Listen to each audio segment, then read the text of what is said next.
अरे मऊ का नहीं, घोसी का दिया था। इतना मत बौखलाइए कि भूल जाइए। घोसी का उदाहरण दिया था। आजमगढ़ क्यों भूल गए मेरे भाई?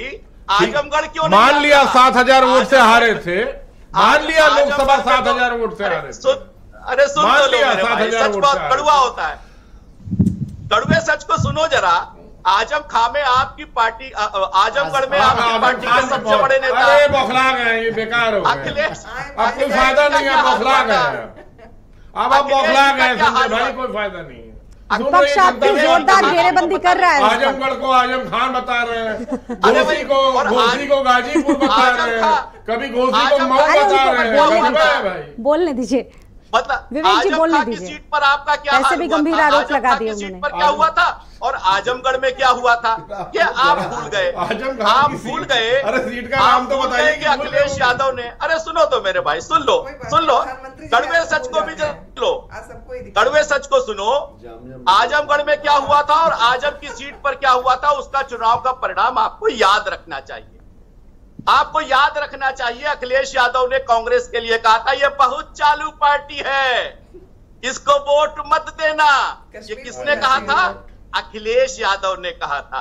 तो मुझे लगता है कि वो आप भूल जाते हैं। जब दो आप अपनी उंगली किसी दूसरे को उठाते हैं तो 3 उंगलियां आपकी ओर इशारा करती हैं और उस इशारे को आप अच्छी तरीके से याद रखेंगे। देखिए, इस चुनाव में बड़ा मजा आ रहा है क्योंकि विपक्ष जिन मुद्दों को उठा रहा है, अपनी ही बातों से उन मुद्दों पर बेनकाब हो रहा है। कैसे? ये कहते थे कि हम अनाज नहीं बांट रहे, हम जनता की लाइन लगा रहे हैं। और यही अखिलेश यादव अपने घोषणा पत्र में कहते हैं कि हम आटा और डाटा देंगे। यानी कि जो आरोप लगाते हैं उसके विरोध में वही भारतीय जनता पार्टी के काम में पिछलग्गू बन जाते हैं। कांग्रेस के राष्ट्रीय अध्यक्ष खड़गे जी आकर लखनऊ में ही कहते हैं कि जैसे भाजपा अनाज दे रही है वैसे ही हम अनाज देंगे, लेकिन इनके प्रवक्ता कहते हैं कि नहीं नहीं नहीं नहीं, भाजपा यानी आपकी नकल उतारते हैं दूसरी पार्टियों के लोग। एक और विषय, नहीं नहीं नकल नहीं उतारते, ये हमारे पीछे चलते हैं। फॉलोवर्स, झूठ बोलना बंद करिए। Followers of BJP.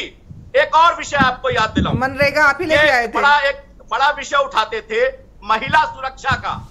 लेकिन जब से अभी आज ही तुरंत हत्या हुई लूटपाट करके, अभी आईएएस की पत्नी का, महिलाओं के सम्मान और अधिकार सुरक्षा की बात कर रहे हैं आप। लखनऊ में सुरक्षित नहीं है महिलाएं, दफ्तर में वृद्धा यहाँ पे सुरक्षित मैंने नहीं कहा है। ना, संदेश खाली में और स्वाति मालीवाल के मामले के आने के बाद ये महिला सुरक्षा का विषय नहीं उठा रहे। मणिपुर महिला सुरक्षा का विषय जंतर मंतर के पास बैठी खिलाड़ी गया है।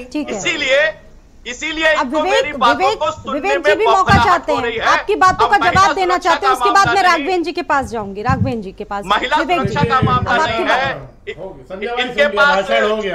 जिस प्रकार से हम अनाज का वितरण कर रहे हैं उसका नहीं है, शौचालय का मुद्दा नहीं है, घर का मुद्दा नहीं है, लोगों के पास जिस तरह से राशन पहुंच रहा है, भ्रष्टाचार से पैसा पहुंच रहा है, किसान सम्मान निधि पहुंच रही है, वो अब कोई इशू नहीं है। ठीक है, इसीलिए ये लोग जो इशू उठाते हैं, चाहे वो हाईकोर्ट हो और चाहे इनका निर्णय, ये भारतीय जनता पार्टी के पीछे आते हैं। इसीलिए इनके विषय ही जनता स्वीकार करती है। अभी बोलिएगा। मुझे लगता है कि ये अपने इशू भूल गए हैं।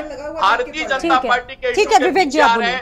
ये बताता है कि चुनाव में हार। ठीक है संजय भाई मैं आ रही हूँ अभी आपके पास। डिबेट चल रही है। देखिए, जहां तक महिला सुरक्षा की बात है स्वाति जी, तो हमारे माननीय प्रधानमंत्री जी ने किसको देश का भविष्य बताया था और किसके लिए वोट मांगे थे? प्रज्वल रवन्ना को माननीय प्रधानमंत्री जी ने।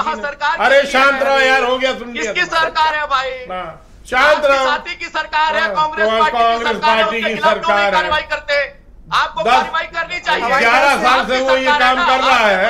शर्म, बेशरम लोग हैं भैया, ये बेशरम लोग हैं। किसने रोका हुआ है आपको? ये बेशरम लोग हैं, ये बेशरम है। बेशर्मी तो सामने ये बेशरम के साथ अब बेहया भी हो गए। जिसको गाली देते हो उसी को गले लगाते हो। संजय जी आप बोल चुके हैं, जरा शब्दों की मर्यादाओं पर आप लोग थोड़ा ध्यान रखिए। सोनिया गांधी भ्रष्ट है, राहुल गांधी भ्रष्ट है। अरे यार कितना फ्रस्ट्रेशन दिखाएंगे भाई, राहुल को भ्रष्ट कहने वाले कितना फ्रस्ट्रेशन दिखाएंगे। चुनाव पर बात कीजिए ना आप लोग, कहाँ बयानों पर जा रहे हैं?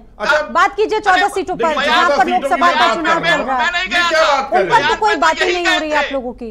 आप लोग इधर उधर घुमा रहे हैं। संजय भैया सुन लो, परेशान हो गए। 40 मिनट मिनट शांत बैठे हो, अब पगलाइए मत। अब राघवेंद्र जी के पास मैं जरा आ रही हूँ। ठीक है सर, पता है कौन पगला रहा है मेरे भाई। उससे पहले कोई ब्रेकिंग आ जाए, लेकिन उससे पहले मैं राघवेंद्र जी को भी ले रही हूँ। आज जो चुनाव हो रहा है स्वाति जी, आज जो चुनाव हो रहे हैं, अभी तक मुझे आज की तो कोई बड़ा अचंभित है, अचंभा करने वाली बात है कि हरियाणा पे कोई बात ही नहीं कर रहा है, जहां भारतीय जनता पार्टी के उम्मीदवारों को लोग गांव में नहीं घुसने दे रहे हैं। लेकिन उससे पहले चुनावी अपडेट अपने दर्शकों को दे दे। 11 बजे तक अंबेडकर नगर में 30% मतदान होने